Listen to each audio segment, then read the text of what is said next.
supposed to dance during this. All right, I can see which one in the relationship has rhythm. It's Eric for me, like I'm not budging. Eric dances like a mountain. He does.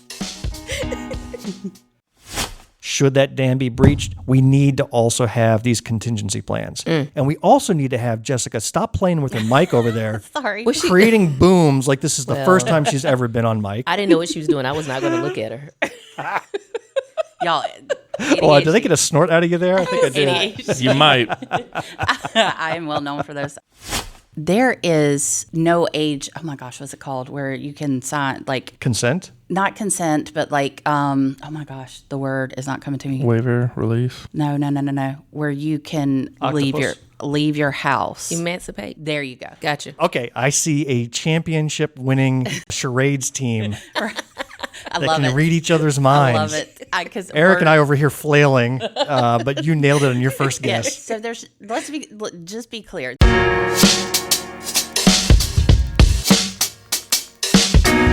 Welcome to episode 39 of Black, White, and Blue in the South, a podcast discussing Democratic politics with a Southern flair. I'm Bill Kimler. I'm Jamil Brooks. And we're coming to you from Greenwood, South Carolina, a little red county in a very red state. If you like what you hear and think others ought to be listening as well, please leave a rating, write a little review, tell your friends about us, follow us on social media, or better yet, please protect Greenwood Senator Billy Garrett from any transgender individuals he may accidentally be attracted to.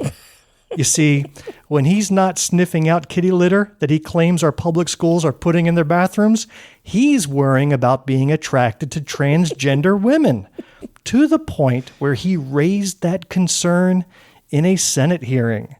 Let's take a listen. Yeah. Thank you, counsel. Let me ask you this question. I'm about transparency. So can anybody help me understand why we can't just put it whatever it is? If somebody's born as a male, wants to be a female, or a female wants to be a male, and that's the way they were born, to go ahead and say also known as, et cetera, et cetera, et cetera. In other words, transparency, so we're in a position where everybody knows where everybody stands. I'm perfectly fine with what you've decided to do, and you should be protected in that. But from society's point of view, full transparency is that we need to make sure that everybody else knows when they're dealing with you. For instance, that officer, okay, that you said, you may come upon someone who looks like a beautifully attractive female, and then when they speak to you, you can tell that they're probably not. Okay, so I mean, again, that shouldn't make a difference to the police officer at all. But you know, when his or her senses are real heightened and they're really watching when they're walking up to that car or whatever, you know, and so when they actually look at it, then they can recognize why they can see the names and they can see the genders. I just don't see any problem with that. Lord, Billy. He is afraid of the old bait and switch. Walking up, you think it's a beautiful woman, but then maybe it's not. Because it doesn't matter when the cop approached the car. He approached the car. Yeah, but if it's a beautiful woman, It was different. but it's not. You know, we need transparency. You see, Billy Garrett speaks on behalf of society. He says, I get what you're doing, but where society is coming from, because obviously you're not a part of society. Yeah. So let me speak on behalf of society. Good Lord. How do they let these people into office? They do. Let us know what you think by dropping us a note at blackwhiteblueinthesouth@gmail.com. Send us your comments, questions, and topic ideas. You can find us on Facebook, YouTube, Instagram, Twitter, TikTok, Threads, and Mastodon. We share video clips of our episodes and news articles that'll enrich what you hear today. So look at those award-winning show notes where you can find that and more. Today is part 2 of our very engaging interview with Jessicka Spearman and Eric Childs, 2 candidates for office from Anderson, South Carolina. Yeah. Part 1 of this interview, which dropped last week, was our fastest downloaded episode in the history of Black, White, and Blue in the South. That's cool. I like it. In fact, our podfather, Barrett Gruber, He's the owner of big media conglomerates and host of the All About Nothing podcast and What the Pod Was That? Yeah. He dropped me a text message that said, "Episode was great. Jessicka and Eric were good." He went on to say, "It's making me rethink my career in broadcasting because you two have achieved a level of perfection I can never hope to reach." Oh. Okay, maybe I made that last part up. Okay, dang. But you got to read between the lines sometimes. You got to read between the lines. No. But before we revisit that interview, there is some business items that Jamil and I need to take care of. Yeah. Fired up! Ready to go! Fired up! Ready to go! Fired up! Jamil and I are both running for office here in South Carolina, me for House District 13, Me for House District 12. and we are engaged in politicking stuff all the time outside of this podcast, believe it or not. Yeah. And we want to spend a few moments to get you caught up on some things that have happened on the campaign trail these past few weeks. First and foremost, the biggest activity you and I were both involved in was it last weekend or 2 weekends ago? I can't even remember. 2 weekends ago. Wow, time is Was flying. it, I think? It could go either way. I Yeah. honestly could have been yesterday. I don't know. I don't know It was where I am or last what I'm weekend. doing. Yeah, but I don't know. we attended the annual South Carolina Democratic Party convention in Columbia, and the night before the convention was the annual Blue Palmetto dinner. So let's talk about that dinner first. Yeah. Because it featured some big name speakers. Ooh, yeah. Who did we have? We had Senator Cory Booker and Senator Raphael Warnock. And Raphael Warnock came on stage before Cory Booker, and Raphael really tugged at the heartstrings. Yeah. Reverend Warnock, he's Reverend for a reason. He is. He touched your soul. He really said some emotional things. In fact, I have a clip of Senator Warnock, the concluding part of his speech that I would like to play for us right now. Okay. The work that we do in the end of the day is a letter to our children. And we ought to ask ourselves in this moral moment in America, what do we want that letter to say? I want my letter to say that I stood up for women because I believe that women are intelligent enough to make their own decision about their own bodies. I want my letter to say that I stood up for students because I believe that a child's outcome should not be based on their parents' income. I want my letter to say that I stood up for veterans, that I stood up for police officers and for those who have been brutalized by police who have lost their way. I want my letter to say that I stood up for the whole country, that I stood up for children all across our state, and that together we can win. God bless you. Keep the faith. Keep fighting. Keep praying. Keep pushing. Keep voting. Keep looking up. Good job, Senator. And as somebody who's been doing quite a bit of speaking, you start to learn and watch the style in addition to the words and the substance. Yeah. So that repetition, I want my letter to say, I want my letter to say, I want my letter to say. I love that. Yeah. And then at the end, it was keep this, keep that, keep the other. Yeah. That type of pattern comes, I think, from preaching, Uh-huh. and it's effective. Yeah. So he gave a good, rousing 10, 15-minute speech that was very emotional. And he was talking about a letter that he wrote to his young daughter when he became senator. Then after him was Cory Booker. Now, listen, Cory Booker, an accomplished leader. He is just absolutely dynamic, charismatic. I would watch him on stage perform like if he went on tour. Yeah. Like he's that kind of compelling speaker, and it isn't just emotional. He's telling you behind the scenes stories He'll that draw were you, riveting. He draws you in, and you become a part of the story, which is really what helps. So I think for him and Warnock, but more so him, relevancy comes out so strong when he speaks. Is that even if you are in 3 states over from where he is when he's telling that story, you feel like you're right there the moment he's walking through that. When we saw him in Spartanburg, he was talking behind the scenes what it was like on the Capitol building when it was attacked during January 6th. Yeah. And he talked about some behind-the-scene things there, which were truly riveting. But his Blue Palmetto speech was the lighter side of Cory Booker. And he had us rolling in the aisles. The man was genuinely funny. Yeah. I would have paid good money to see his stand-up. Let's hear a little clip of his speech. Okay. Get invited by Joe Biden, a whole different experience. Joe Biden meets you at the top of the stairs. He's like, Cory, how you doing, man? He goes, come on, get on board. hugs you at the top of the stairs, and then he starts giving you a tour of the plane. It is like getting a tour of MTV Cribs. He's like, come over here, man. Come over here. Let me show you. This is where I talk to the world leaders. Let me show you where I sleep, man. This is where I sleep. He goes, and that's the bathroom, man. That's the presidential can, man. He is having fun in the job. And then he comes back and he sits with us nearly the whole flight. It was me and another senator, and he offers me M&Ms. Now, I don't eat M&Ms, but these are presidential M&Ms. So I opened my bag like I was at a church picnic and had a purse, and I put all the M&Ms in it I could fit. That was my favorite part. It's like, you're still in presidential M&Ms, Corey. If you want to see the full speeches, take a look at our show notes because they are truly worth watching. Not only Senator Booker and Senator Warnock, but Congressman Jim Clyburn warmed up the crowd. Always does a great job. Rattling a list of Biden administration accomplishments that dispels a lot of the myths and a lot of the misinformation. Which needs to happen. It does. Yeah. He just cut right through the crap and says, this happened, that happened, and none of which are disputed. Yeah. Then we had the next day, which was the convention itself. Yes. This would have been your second convention? Yes. What was your impression of this convention? I'm going to say it was organized, which I think the last one was as well. I think I would have chosen a different venue, but that's just my take on it. We were at Benedict College, if I'm not mistaken, and we were in one of their large halls. Yeah. It was like a huge gymnasium. Yeah. So, and I'm glad that they tied an HBCU into this event lineup, which was really good. But I think the location could have been different. I think next time they look for an HBCU AC. Yeah.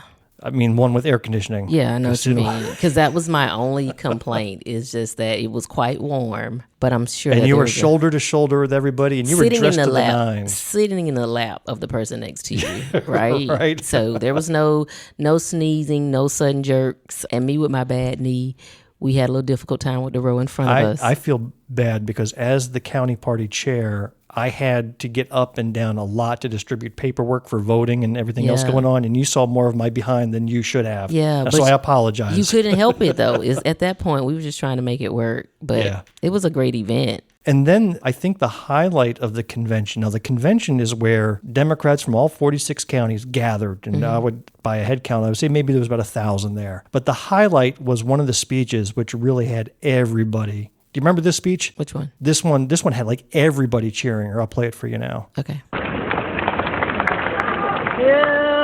Hello, my name is Bill Kimbler, running for State House. Oh my God. Greenwood and Lawrence County. The man speaking. I am tired of the abortion bans. I am tired of the book bans. I am tired of the DEI bans. I am tired of the transgender bans. Are these people for anything besides guns? I'm for priorities that matter to you, to you, to you, to you. See you in November.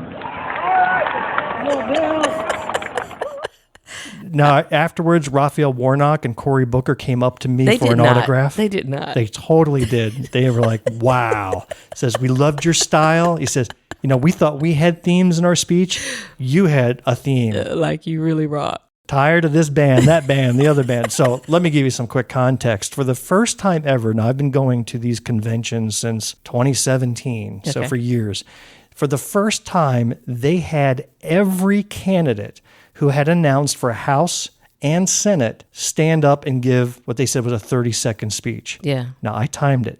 That was 30 seconds on the dot. Was it really? 30 seconds on the dot. So I don't want to hear any gruff about me speaking too long ever again because I nailed it. Because I don't think I did. I nailed it. We were told to come on up and give a little speech without any warning or preparation or rehearsal. Just go on up and give it. Yeah. But that was fun. Now, I'm sorry I don't have a recording of Dr. Jamil Brooks. Do you have one? I think I do. Do you? Nobody shared one with me, and I would play it right now. So I'll tell you what, in the absence, I'm going to create an AI version of your speech. No, you will not. No, you will not. Hi, my name is Dr. Jamil Brooks, and Bill's speech was the best I ever heard. So I'm just going to sit down now. Bye. What was your impression of being up there? I'm going to say not just being up there, but one of the things that I'm finding, and this might just be new to me because I'm a first-time candidate, but the camaraderie that is going amongst all candidates that are running is just amazing. So for all of us to get up there in that line, which was a long line because there were a lot of us that are running, and each time somebody went up, it was, you got this, you can do this, we believe in you. It was so encouraging. I think that's always a good thing, to be amongst people who are going to support and encourage you as you continue to go. And speaking of encourage, I'm also going to focus on the word courage, because there were quite a few first-time candidates who have never spoken in public before. Yeah. And you could tell, but they still went up to the stage. They didn't have to. Yeah. They stood in front of nearly 1,000 people, said their thing, and got down. That could be very nerve-wracking. Yeah. And we had just left the Democratic Women's Breakfast. We had just left from listening to Senator Tamika Isaac Devine give us a pep talk. And they also concluded with the female candidates taking front center stage and giving a speech. And again, you didn't know it. It was, if you're running, come and introduce yourself and give your stomp speech. And every time I give that, I pull from whatever I feel or I sense in the room, and that becomes the topic. But the topic never changes, if that makes sense. Now, do you enjoy giving those speeches, or is it just something you do that and you know you do it well? I think it's a mixture of both. Like, I don't have a problem with speaking on what I'm passionate about, but you also get that little bit of anxiety as soon as they say, okay, it's your turn. And I'm like, me? You want me to say it now? Type thing. But I enjoy it. But I think I enjoy making sure people understand that what we fight for does not require a tremendous amount of experience and expertise.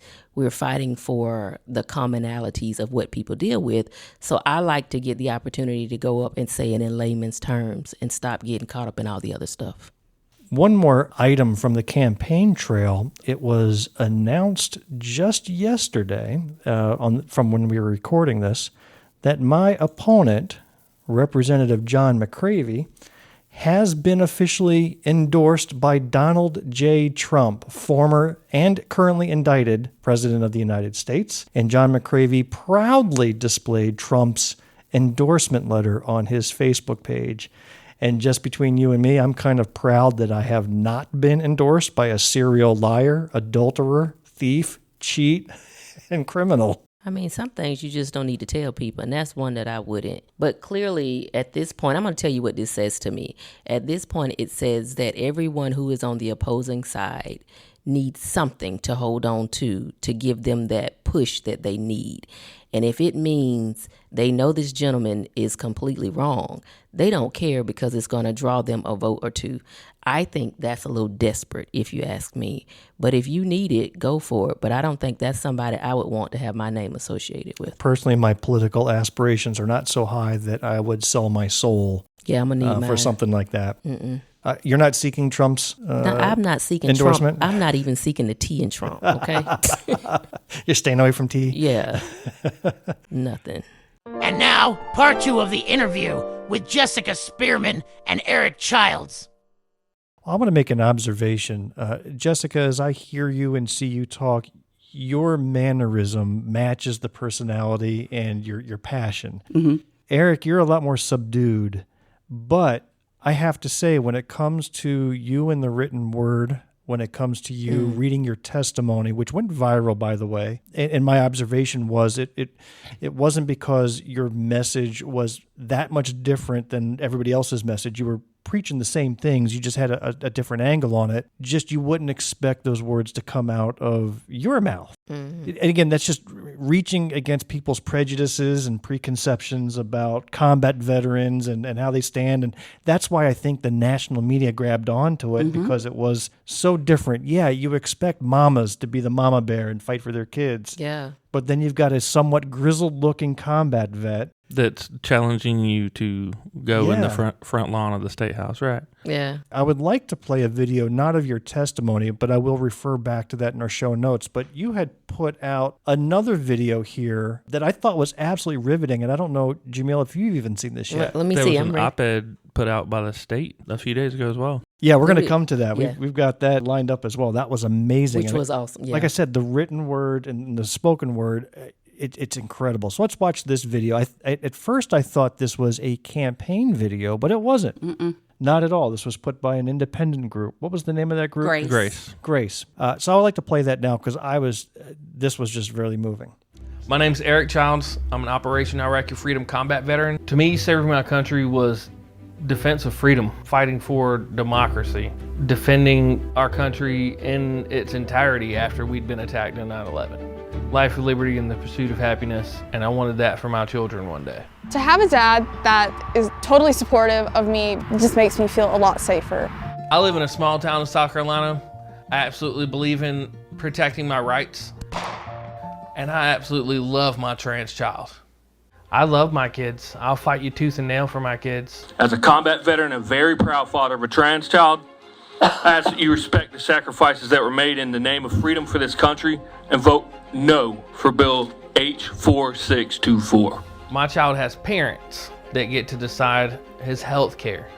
The legislators that want to dictate these bills and try to regulate what kind of treatment my son can receive, it's absolutely against conservative ideology because conservatives are typically about small government. To my core, every child deserves to be loved. Every single one of them. If you love your child, I need you to step back and love them enough to believe them when they tell you who they are. Love them at all costs, beyond everything. What'd you think, Jamil? You know you was going to take me out. I said I was going to hold it together this episode. Oh, dude. That was amazing. How did that come about? I went to their YouTube channel. That's the only video there so far. What's so the that first was their one? Inaugural launch. But how do you top that? I don't think there's a way to, and I'm so incredibly proud of Eric and so incredibly proud of our child for that was the amazing part is when your son was out there firing with you on the range, practicing. I mean, there is not a more compelling scene than that. Right. And, there's a lot of negative commentary that comes along with putting yourselves out there. There have been death threats, threatening me, and it becomes scary, but we are a normal family. We have a lot of kids. We are, live in a brick house, out in the country in Anderson County, and we're just typical people. I think that it's imperative to know he fought in Iraq for freedom. He fought for a country, ultimate sacrifice other than death. He spent a year out there, and I think that's to be honored. And, we often give lip service to how we should support our veterans. Let our veterans parent their children. What was that line that resonated with me? He says, you went overseas to fight religious extremism only to have to come home and fight it in your own backyard. Yeah. They really did not like being compared to Al-Qaeda. I was going to say if it looked like a duck. Well, I figured it'd be cowboy boots and a hat, but... Okay. I mean, that $75 haircut, however they want to run it. So I'm going to tell you real quick what my assessment of Eric was. So when I watched you testify, I thought, okay, dude is deep. But then you announced that you were going to run. And so I've been quietly trying to assess what we have here. I don't want people to miss that he is probably like the king of strategy. He has an approach. Chestnut checkers. All day. And I get that from you. So he will be the person who is in the room on observation, no problem. He is going to know the next move of whoever that is and have a response. And when I read the op-ed, I went, that is exactly right. My assessment. He is so strategic. So I think when you mention the personalities, I see that. And I think, if you want to say it's the training that has allowed you to develop that sense of stature with certain things, I think that would be a plus for us. I will say one thing, though. I may come across kind of subdued, but once I'm standing up and talking with my hands and I'm passionate about something, you'll hear me 2 houses down. Yes. I think it's kind of funny because y'all are like, he's so quiet. And I'm like, he's actually louder than I am. And I have to be like, honey, don't say that, because he can be much more inappropriate and to the point than me, and I'll have to pinch his leg and be like, honey. Well, I certainly will pray for the opportunity to see that in person on the house floor. I know, maybe we could remake the Crockett video and it'd be Childs. Oh my goodness, that'd be great. I do want to come back to the op-ed that you wrote. It just so happened that 2 days ago in the state newspaper, Eric, you were given the opportunity to write about your story, which I thought was a great op-ed. There was one line there that gutted me when I read it. It was, quote, "He worries," and talking about your son, "he worries about being seen as human." Yeah. That gutted me. I was like, I had to pause for a second, and that's a real worry. You weren't exaggerating. Not you were at all. not being, emotional effect. That's the truth. Mm-hmm. That's absolutely 100% correct, because my son's a person, and anybody that wants to disagree about it can meet me outside. And I loved how you spent paragraphs that described who he is. Yes. What his likes were, what his talents are, what his challenges are, and really didn't come out of the gate defending what he is, because that's just a small part of your son as a whole. He's a teenage boy. Mm-hmm. Yeah. He's enough. And you have all my Amazing teenage sympathies boy. for He's that. Fantastic child. Yeah. I've had a teenage boy too. Jamil's had more than one. Yeah, I know. Oh, goodness. This one eats us out of house and home too, so it pretty much fits all of your stereotypical son things. But yeah, Right. he has personality, and he'll tell you, this is not the only thing about me. I'm not just trans. And I just, I just want to say, why are we focused on that part of who this amazing person is? Please don't even get me started on the It fact is just that unbelievable. I am mystified by our legislators' obsession with what's in children's pants. Yeah. Yes. Please mind your own business. Like, Please stay allow over a there. parent to parent. Like, the support is there, and that is half the battle. Hearing Richard Cash say the word orgasm like 4 times on the floor just made me want to vomit. I almost just threw up in my mouth. I'm unaware of an individual claiming ability to orgasm when they were blocked at Tanner 2. Tanner stage 2 is the beginning of puberty.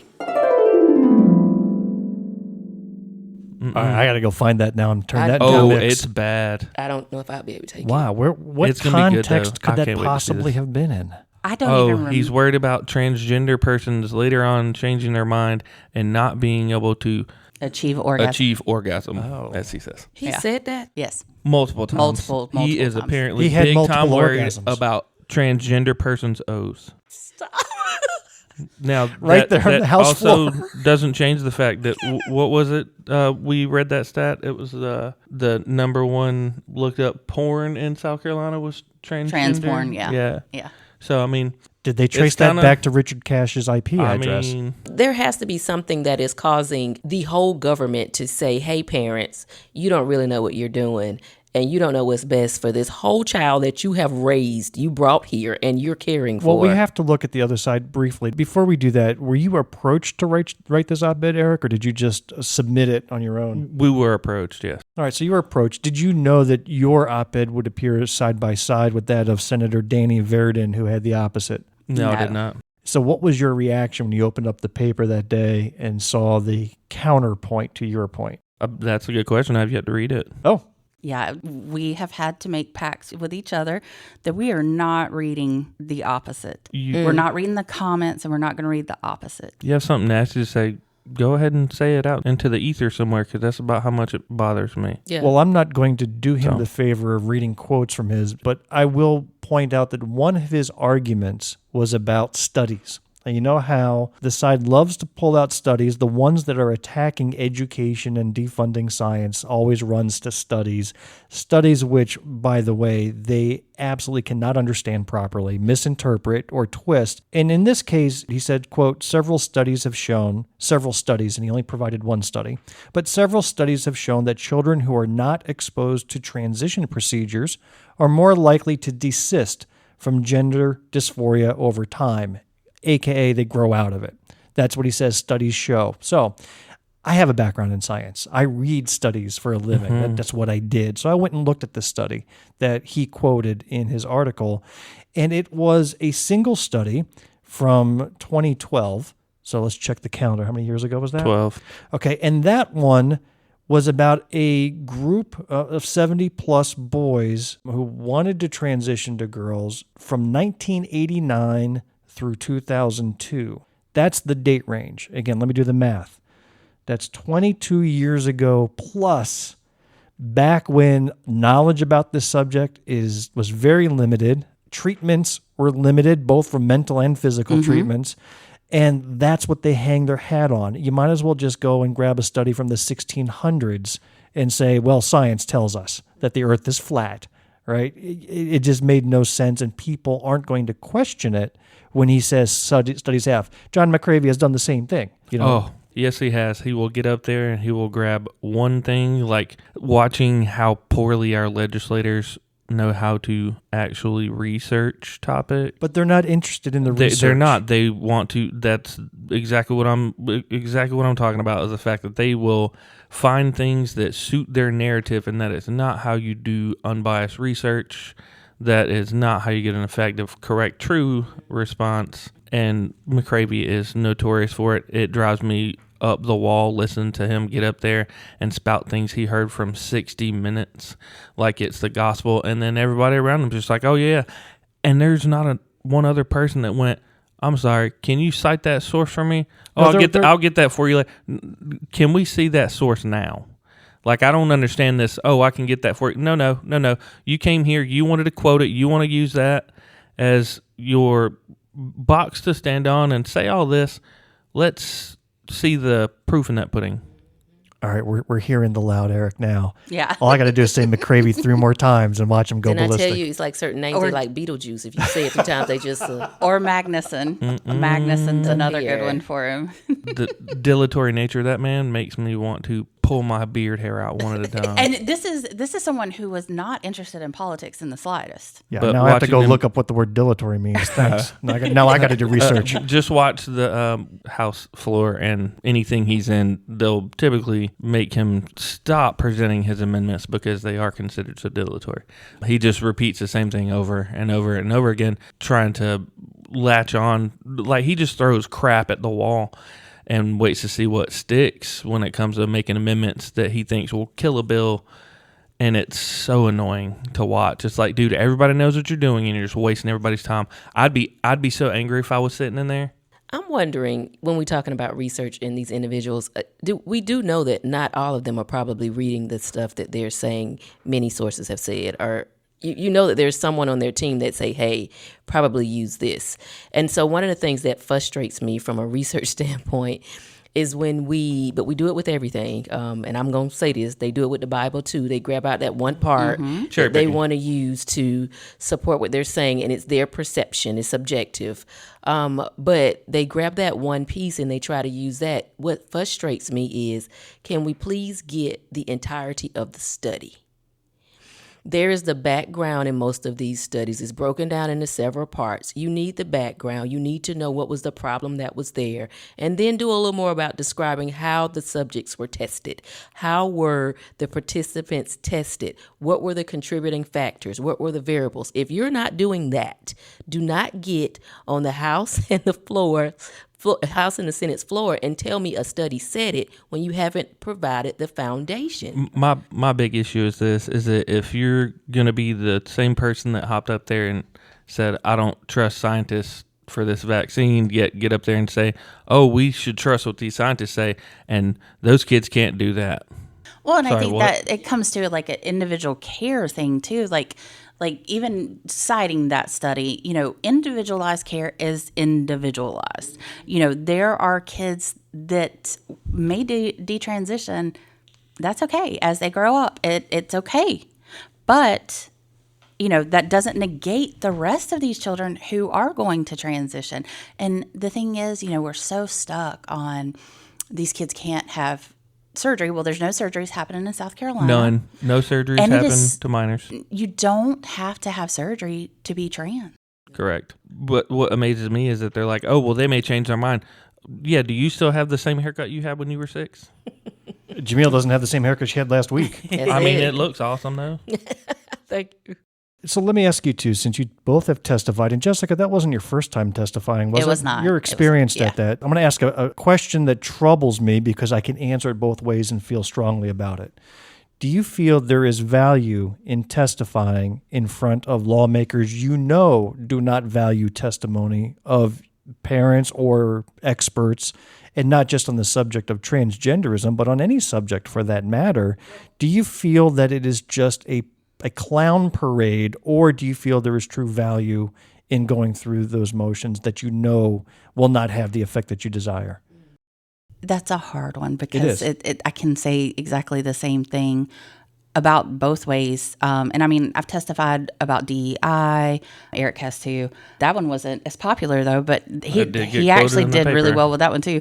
But, you know, I think that it's hard when you know they're not listening. But I think that's a part of the problem that we're wanting to solve, is that you want to be heard. If there are 49 people who came in a torrential downpour, then they need to be heard. You know, there's something, and you can only get one guy from out of the state to testify for the bill. There's something to be said for that. And I think that's part of the problem, is that, you know, we don't have legislators who are hearing us, but we definitely are going to be heard no matter what. And there's, you know, so many different issues that are going on in South Carolina. You know, I'm really big for like the book banning and stuff. And that's kind of what sprouted all of this for me, was them coming after our county library board. So I started Anderson Reads to back our educators, to back our librarians. And that's been wildly popular. So the people in Anderson are there, and they feel like they're not being heard, because it doesn't matter if we're going to the library board, to the state house, we're not being heard. And that's an issue. I do think that is extremely important. Not quite so much as to change the mind of the legislator that you are there to change the mind of, because you go in that room and you already know they're not going to hear you. They've got either their religious convictions, or they've got their personal convictions, or they've got convictions of special interests. Either way, you know that you're going in throwing rocks at the mountain. Essentially, you're fighting a losing battle. When you walk in the room, you have to already preconceive that concept. But at that point, you're not speaking to the representatives. At that point, you know you're performing for everyone else that's ever going to see you speak. You are building momentum for the movement that you are trying to affect. You have to get your voice out so that people can hear it and it will resonate with them. That's how you change votes. That's how you change perspectives. That's how we're going to shift South Carolina. Winter is coming. I think that's the answer, and I appreciate the Game of Thrones reference you threw at the end. I caught that. That was good. Winter is coming. Yeah. That's the answer. That's it. Because if Eric had not spoken, if Jessicka had not spoken, if all the others had not spoken, you and I would not have had 2 episodes about it. Correct. And not only that, we had another podcast replay our episodes on their show. It's a podcast called the All About Nothing podcast in Columbia. They rebroadcast our show. They were so moved by it. So we know thousands have heard those words beyond the reach of the social medias and the TikTok clips that are played and so on. So I think, and while you're right, it may not have had any effect on the outcome of the legislation, like you were saying, Jamil, they're looking beyond that. They're looking at other legislation that may be coming down the pike 2, 4, 10 years from now. Because what I've always said, that whatever egregious mistakes have been created by legislation can be undone by other legislation later on. And I think you're building a great groundwork for that. That's honestly part of why I decided to run, because one, the people we're running against cannot go unopposed in the state again. And 2, because even if I don't win, other people will see me run. Yeah. Other people will see me, the guy that looks like me. I know exactly what I look like. I look like this on purpose. You don't need me telling you that? It disarms people that are typically unfriendly to people like my children. Yeah. It does. It allows them to out themselves. So then I know exactly what kind of person I'm dealing with. It allows me to, being fluent in code switching, I can speak to groups of people from just about anywhere you want to pull them from. But I know that when I walk into the room, people don't expect anything other than good old boy to come out of my mouth. Well, we're running close on time here. What I want to end up with for this episode is to allow you to talk about other issues that you're passionate about. And Jessicka, I heard you slip through book bans and education. But from each of you, let's talk about some things aside from defending your children, which anybody could certainly understand is first and foremost on your mind. Yeah. But aside from that, for the people in your district that you seek to represent, what are some other issues that are of importance to you? Education. I went to school at Anderson School District 1, and our Anderson County schools are amazing. Yes. And we are trying to actively defund them and send our children to other places. And, these are instituted by organizations that their children are not even in public school. We have a very rural county and not a lot of money. A lot of our Anderson School District 1 schools are Title I schools. So how are these parents going to afford to send their children to private schools on vouchers? They're not, and they know that. I think it's imperative that we continue to support our educators on top of that. We have seen the worst attacks in our county this year on our educators, to the point where people are threatening my librarian at my kids' high school their life. Because it's easier to control the uneducated. Yes, we know. And, I think those are imperative. And, of course, I'm a huge, reproductive rights. And when Alabama came down with no IVF. Oh, my goodness. Eric and I actually had discussed having one more child, but that would include me having to have IVF. So I was like, that would take away the right to do that. Now I'm too old now, but when we first got married, but why would you take that away from us? I think it's important that women have the right to choose when they have children, when they don't have children. And that's always been a huge issue for me, especially having, we have 3 daughters. And that, it gets to the point where it's kind of scary. And, your mom's a trauma therapist, so she sees all the really bad things that can go on in our state. And it's important for us to be able to make those decisions, I think. Eric, how about you? Like my wife said, public education is a huge thing for us. Anderson school districts, as she said, are absolutely phenomenal. Some of the highest test scores in the state, especially pound for pound, penny for penny. Anderson County school districts are right up there as far as rankings are concerned with their test scores. It amazes me to watch people think that dismantling that public education system is the way to go. It's like, are you guys from here? Or did y'all learn that somewhere else, that's how school works? But outside of that, also body autonomy, the ability to do with your person as you wish. That goes not only for women's rights, trans rights. Honestly, if government's interfering in your life, it's doing too much. I'm huge against government interference, really big on trying to pull some of that back if I were to be elected. There's just too many things that are regulated that shouldn't be. Personally, that are just useless regulations or basically commanded where you are or aren't allowed to do this or that. And it boggles my mind why anyone thought it was okay to do that in the first place. I thought this was supposed to be free. That doesn't sound very free. But that and our environment. Honestly, the environment's a huge deal to me. I grew up hunting and fishing and eating anything that swam or walked through the woods from on my dad's property in Georgia. I'm a vegetarian, by the way. I mean, my thing is this, is that our environment is always going to be important. Really making sure that our environments are well taken care of. Without that, we won't have a legitimate or a sustainable area to live in, like with the dam. Now, would I make that my entire platform? Absolutely not. Just because there's so many other things that are important to go right along with that. I think right now South Carolina has so many issues, it's hard to nail down exactly what you want to do. Mental health is a huge one of mine. I'm a licensed professional counselor associate, 5 hours away from being a licensed professional counselor. So, mental health is such a huge thing in South Carolina, and we're basically defunding it too, and there's so many things just in this last legislative session that we have not listened to the professionals. We've not, as far as constitutional carry. Obviously, we're a family with lots of guns. but how we deal with that is going to be a little different than what we just passed in South Carolina. Yeah, I didn't agree with that either. Yeah. So, we've got so many things that too many plates are spinning. It's like, what do you nail down? Like when you're asked, like, what is it you stand for? And you're like, where do you want me to start? I think you can sum it up by saying what you truly stand for, and that's for individuals' rights and freedoms. Correct.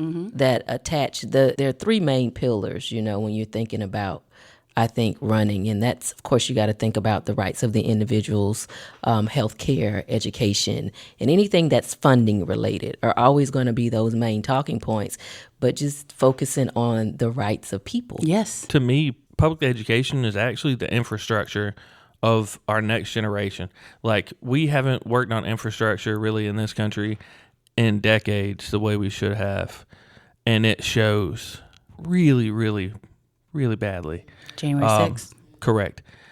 So my thing is if you don't focus on that infrastructure being educating the public, we're only setting ourselves up for failure. Yeah. Honestly, my personal opinion, public education shouldn't stop at high school. You should be wanting your constituents to be as educated as possible, because that's how you make a better state. There are other states that pay for their young adults to go to college on the state dime if they go to one of the public universities throughout the state. Right. And Nothing wrong with that should be a wide. many nations do it. That should be a huge widespread thing. Not to mention what is going to happen if you do, and we can go ahead and I'll stop talking, Bill, but not to mention when you talk about education, you know me, not to mention that defunding public schools, if you haven't noticed it, you're going to start to see it more.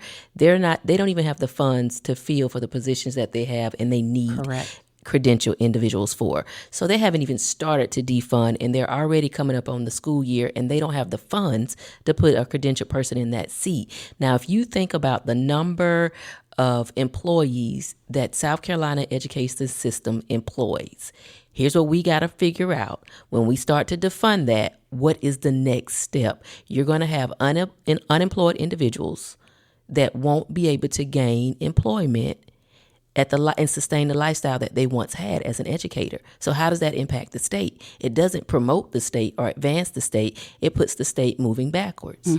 But we're only talking about defunding. We're not talking about the individuals that are going to potentially lose their jobs and their careers once we start to pull this away in order to make a couple of people happy. And Anderson County is huge with industry. I mean, we have Milliken's, Michelin. We have huge industries. We have the potential to pull lots of brilliant people to our area. And if we're not teaching their children, why would they bring their children to Anderson County? Exactly. So we're going to start seeing, people walking away from those types of jobs and not want to take them because they can't have their children educated appropriately. So, Jessicka, I know some of our listeners want to learn more about you. Where do they go? Spearman4sc.com. Fantastic. And Eric, I don't think you've got a website up yet, do you? I do have a website up. It's actually ericchildsforsc.com. Well, that's very creative because I'm Kimmler4sc.com. What are you? Whoa. Jamil for SC. Okay. How about that? Look, that we all for SC. Okay. Hey. We got a good start here. Right.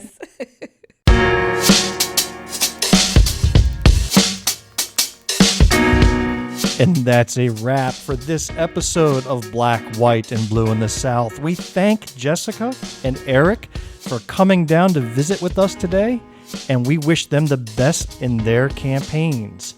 We hope you enjoyed what you heard. Please take a quick minute and leave us a rating and a review of our show. If you do, it'll help keep Donald Trump from endorsing either Jamil or myself. If you are a blue dot in a red sea, keep the faith. Keep up the hard work. Change only happens over many years of work and dedication.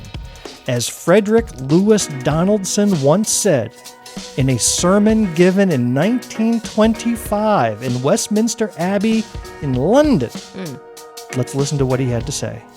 The 7 social sins are wealth without work, pleasure without conscience, knowledge without character, commerce without morality, science without humanity, worship without sacrifice, politics without principle. You heard it. What'd you think about that? You heard it. Was that deep? That's deep. That was deep. That was deep. And that was when? 18 what? No, 1925. 1925. Dang, he had to tell people then what we telling people now. Politics without principle. Commerce without morality. That's deep. Don't miss that science without humanity. Yes. My goodness. Thank you, Jessicka. Thank you, Eric. Thank you. And we'll see you on that campaign trail. Yeah.